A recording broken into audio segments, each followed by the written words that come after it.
দই পটল, তেল পটল, চিংড়ি পটল, বিভিন্ন ধরনের পটলের রেসিপি খেয়েছেন, তবে ডিম দিয়ে পটল এভাবে হয়তো কখনো খাননি। একবার খেয়ে দেখুন, দারুণ হয়।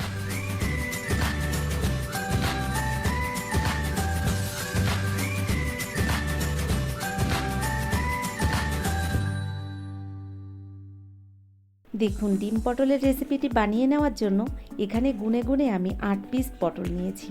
পটলগুলো খোসা আমি দেখুন একটা ছুরি দিয়ে ছাড়িয়ে নিয়েছি। আপনাদের বোঝানোর জন্য একটা পটল আমি ছাড়িয়ে দেখালাম। এবার দেখুন পটলের দু সাইড আমি সমান করে কেটে নিচ্ছি। তো বাকি পটলগুলো সেম একইভাবেই আমি কেটে নিয়েছি। এবার দেখুন কেটে রাখা পটলগুলো আমি আবার সমান করে কেটে নিচ্ছি। তো এর সাইডের অংশটাকে আমি এভাবে সমান করে কেটে নিলাম, আর এক সাইডটা আমি একটু বেশি করে কেটে বাদ দিয়ে দিলাম। তাহলে কি হবে, পটলের ভেতরের দানাগুলো আমি বের করে ফেলবো। তো এক সাইড যদি একটু বড় করে কেটে নেওয়া হয় তাহলে কিন্তু এই দানাটা বের করতে একটু সুবিধা হয়। দেখুন আমি একইভাবে বাকি পটলগুলো এরকম সাইডটা কেটে বাদ দিয়ে দিচ্ছি, আর একটু বড় করে নিচ্ছি মুখটা। দেখুন একইভাবে পটলগুলো আমি সব কেটে নিয়েছি। এবার পরিষ্কার জলে আমি পটলগুলোকে ধুয়ে এর ভেতরের দানাগুলো কিন্তু বের করে নেব। তার জন্য দেখুন আমি জল নিয়েছি, জলের মধ্যে পটলগুলো দিয়ে দিলাম। এবার এখানে আমি পটলগুলোর দানা বের করে নেওয়ার জন্য দেখুন একটা বড় সাইজের স্ক্রু ড্রাইভার নিয়েছি, আর এটা দিয়েই আমি পটলের দানাগুলো বের করে নেব।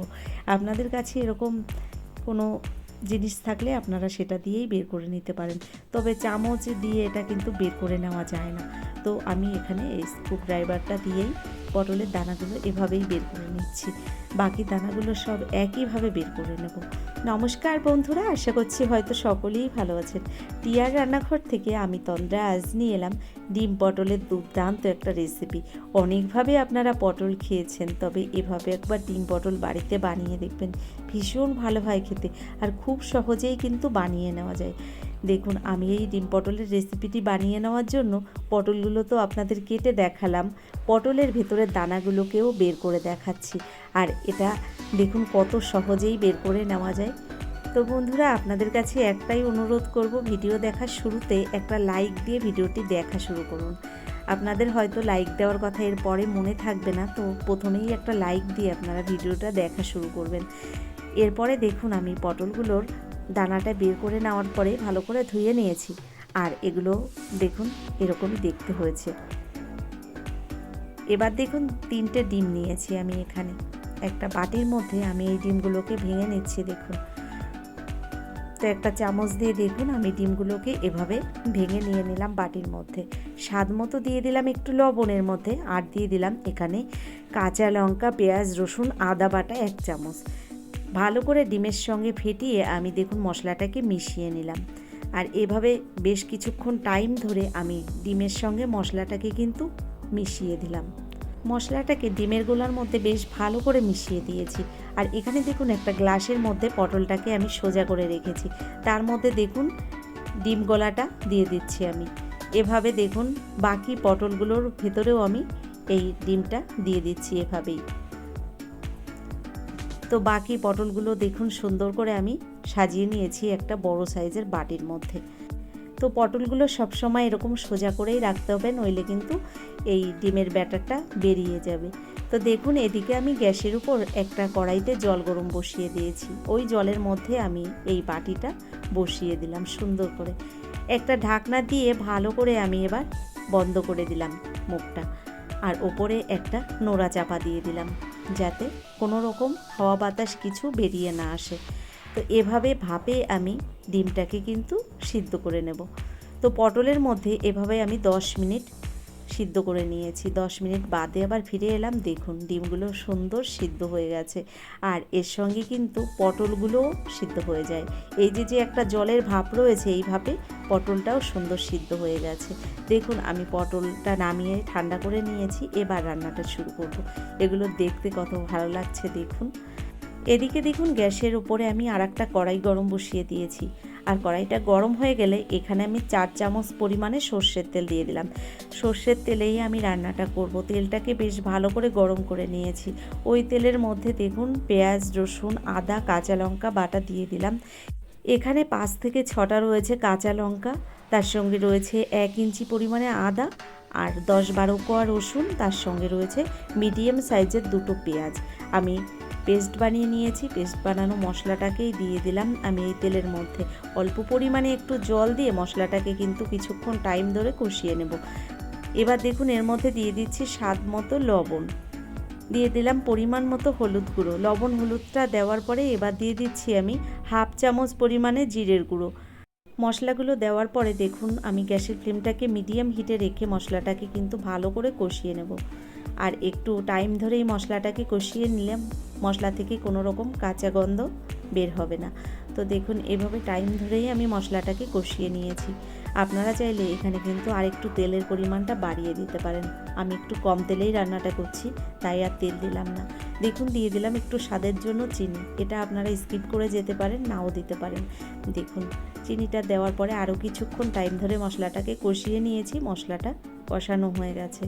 এবার আমি যে পটলগুলোকে ভাপিয়ে রেখেছিলাম সেই পটলগুলো এক এক করে এই মশলার মধ্যে এবার দিয়ে দেব। তো দেখুন আরও কিছুক্ষণ টাইম ধরে মশলাটাকে এভাবে কষিয়ে নেওয়ার পরে এবার আমি ভাপিয়ে রাখা পটলগুলো দিয়ে দিলাম এই মশলার মধ্যে। আপনারা হয়তো ভাবতে পারেন পটলের মধ্যে যে ডিমটা আমি ব্যবহার করেছি এই ডিমটা হয়তো বেরিয়ে আসবে। একদমই নয়, এই পটলের মধ্যে ডিমটা কিন্তু এরকমই থাকবে, সুন্দর সেট হয়ে গেছে এর মধ্যে। আর এভাবে আমি বেশি একটা নাড়াচাড়া করব না। এবার দিয়ে দেবো এর মধ্যে অল্প পরিমাণে জল। তো এবার জলটা আমি দিয়ে দিচ্ছি। দেখুন ওই এখানে আমি 1/2 বাটি পরিমাণে জল ব্যবহার করেছি। জলটা দিয়ে একটু নেড়ে চেড়ে ঢাকনা বন্ধ করে আমি কিছুক্ষণ টাইমের জন্য ঢেকে দেব। তো দেখুন আমি জলটা দেওয়ার পরে এভাবে একটু হালকা করে মশলাটাকে পটলের সঙ্গে নেড়ে চেড়ে মিশিয়ে দিলাম। পটলের গায়ে দেখুন মশলাটাকে আমি এভাবেই উল্টে পাল্টে লাগিয়ে দিচ্ছি। এভাবে এবার কিছুক্ষণ আমি ঢাকনা বন্ধ করে ঢেকে দেব। তার মধ্যে পটলটা কিন্তু সিদ্ধ হয়ে যাবে পুরোপুরি, তবে কালারটা এরকমই থাকবে। দেখুন একটা ঢাকনা বন্ধ করে আমি 10 মিনিটের জন্য ঢেকে দিলাম। চলে এলাম আবার 10 মিনিট বাদে। ঢাকনাটা খুলে আপনাদের দেখাচ্ছি। দেখুন পটলগুলো কিন্তু দেখতে সেরকম সবুজই রয়েছে। এবার দেখুন আমি হালকা হাতে এভাবে আরও কিছুক্ষণ টাইম ধরে পটলটাকে রান্না করে নিচ্ছি। তবে গ্যাসের ফ্লেমটাকে কিন্তু একদমই লো হিটে রেখে রান্নাটা করছি। তো আরও কিছুক্ষণ নেড়ে চেড়ে এভাবে পটলের সঙ্গে মশলাটাকেও কিন্তু আমি মিশিয়ে নিলাম। রান্নাটা প্রায় হয়ে গেছে। এবার আমি এর মধ্যে দিয়ে দেব 1/2 চামচ পরিমাণে গরম মশলা গুঁড়ো। তো দেখুন এখানে আমি 1/2 চামচ গরম মশলা দিয়ে দিলাম। গরম মশলা গুঁড়োটা দেওয়ার পরে আবার গরম মশলা গুঁড়োটাকে সুন্দর করে পটলের সঙ্গে মিশিয়ে দিলাম। গরম মশলা গুঁড়োটাকে মিশিয়ে দেওয়ার পরে আমি গ্যাস বন্ধ করে স্টিমে রেখে দেব আরও 2 মিনিট ঢাকনা বন্ধ করে। তো দেখুন এবার আমি ঢাকনাটা বন্ধ করে আরও 2 মিনিট রেখে দেবো এভাবে। পটলগুলো দেখে আপনারা হয়তো মনে করতে পারেন পটলগুলো কাঁচা রয়ে গেছে, একদমই না। পটলগুলো কিন্তু এরকমই দেখতে রয়েছে, কিন্তু পুরোপুরি সিদ্ধ হয়ে গেছে। ঢাকনা খুলে এবার আপনাদের দেখাচ্ছি। দেখুন পটলটা পুরোপুরি রান্না হয়ে গেছে। তো বন্ধুরা দেখলেন তো কত সহজভাবে দুর্দান্ত একটা রেসিপি বাড়িতে বানিয়ে নেওয়া যায়। কেমন লাগলো এই ডিম পটলের রেসিপিটি অবশ্যই সেটা আমাকে লিখে জানাবেন। যদি আমার এই রেসিপিটি ভালো লেগে থাকে তাহলে আমার এই ভিডিওটি দেখার শুরুতে একটা লাইক করে চ্যানেলটিকে সাবস্ক্রাইব করে দিয়ে আমার ভিডিওর পাশে থাকা বেল আইকনটি ক্লিক করে নোটিফিকেশানটা অল করে দেবেন। এছাড়া যারা ভিডিওটি ফেসবুক থেকে দেখছেন অবশ্যই আমার পেজটাকে ফলো করবেন। তো বন্ধুরা আজকের মতো এই পর্যন্তই। পরবর্তী ভিডিও নিয়ে হাজির হয়ে যাব। ততক্ষণের জন্য আপনারা সকলে ভালো থাকবেন, সুস্থ থাকবেন, টিয়ার রান্নাঘরের সঙ্গে থাকবেন। ধন্যবাদ।